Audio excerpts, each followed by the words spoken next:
एक साल से ईरान पर हमले की तैयारी थी। एक और बड़ी खबर इस वक्त मिल रही है, अमेरिका इजराइल ने की थी तैयारी, हमले की वॉर रिहर्सल भी की गई थी। जो ईरान पर अटैक किया गया उसकी पहले रिहर्सल की गई।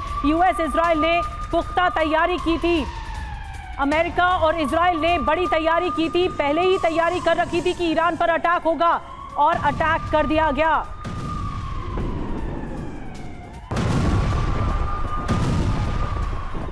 और देखिए आपको बताएं कि ईरान पर अमेरिका का यह बहुत बड़ा हमला है। बड़ी खबर क्या है ये आप जानिए। ईरान इजराइल जंग में कूदा अमेरिका। ईरान के 3 अहम जो परमाणु ठिकाने और इसमें सबसे इंपॉर्टेंट फोर्डो, वहां पर अटैक किया गया। अमेरिकी एयरफोर्स का ताबड़तोड़ हमला हुआ। B-2 बॉम्बर से परमाणु ठिकानों पर अटैक, और यही एकमात्र बॉम्बर है जिससे हमला किया जा सकता था। फोर्डो की अगर बात करें, परमाणु ठिकानों पर 6 B-2 बॉम्बर्स ने अटैक किया। बंकर बस्टर बम GBU-57 यहां पर गिराए गए। इसके अलावा टॉमहॉक मिसाइलों से ईरान पर हमला किया गया। सबमरीन से परमाणु ठिकानों पर अटैक किया गया। कहां कहां पर हमला हुआ यह आप जानिए। फोर्डो न्यूक्लियर साइट जो कि जमीन से करीब 300 फीट तक नीचे है। Natanz nuclear site, Isfahan nuclear site.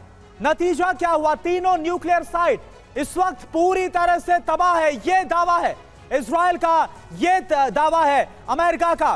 Fordow nuclear site तहस नहस है। फोर्डो में 30 टन बम का इस्तेमाल किया गया है। संजय मैसन सर, मुझे यह बताइए कि ईरान ने हमले की शुरुआत कर दी है, क्या क्या कर सकता है ईरान, क्या आपको नजर आ रहा है? अब देखिए, ईरान के पास ऑप्शंस तो कई हैं। पहला ऑप्शन तो है टेल अवीव और हाइफा में जो अटैक उसने किए हैं वो करता रहेगा और उसकी क्षमता बढ़ाएगा।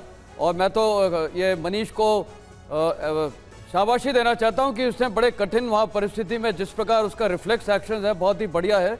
और आपकी जो वहाँ टीम है बहुत ही बढ़िया काम कर रही है। और वो उनको मनीष हाथ वेव कर रहे हैं। सॉरी सर, मैं रोक रही हूँ आपको। जी मनीष।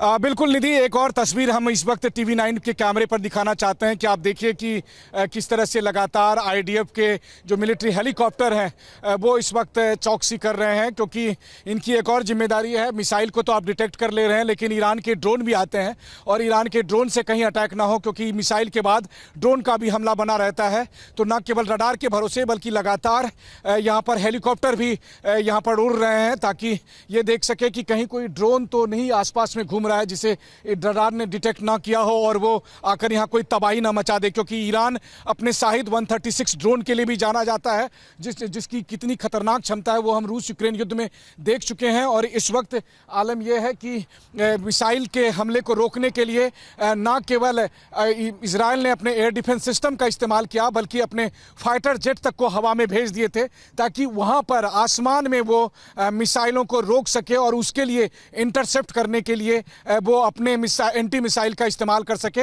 लेकिन वहीं दूसरी तरफ जो तस्वीर मैं आपको दिखा रहा था, एक तो तेल अवीव शहर तो आप देख ही रहे थे कि कैसे आसमान में लगातार IDF के हेलीकॉप्टर अभी घूम रहे हैं, वो ये देखने के लिए कि कहीं कोई ड्रोन तो नहीं आसपास में मंडरा रहा है, घूम रहा है और उससे बाद में तबाही ना मचा दी जाए। और इसके लिए लगातार यहाँ पर चक्कर काट रहे। तो सोचिए कि क्या एयर डिफेंस सिस्टम, क्या फाइटर जेट, क्या हेलीकॉप्टर, ये सब इजराइल ने पूरी ताकत के साथ अपने आसमान में लगा रखी है ताकि वो ईरान के मिसाइल हमले को रोक सके और इजराइल के अपने लोगों को सुरक्षित रख सके। जाहिर है TV9 अपने सुरक्षा को देखते हुए लगातार जो सटीक खबर है वो दुनिया भर के दर्शकों तक पहुंचाने की कोशिश कर रहा है। और आपको मैंने इजराइल के आसमान दिखाए, इजराइल के समंदर दिखाए, तेल अवीव के शहर की ये स्थिति अभी देखिए।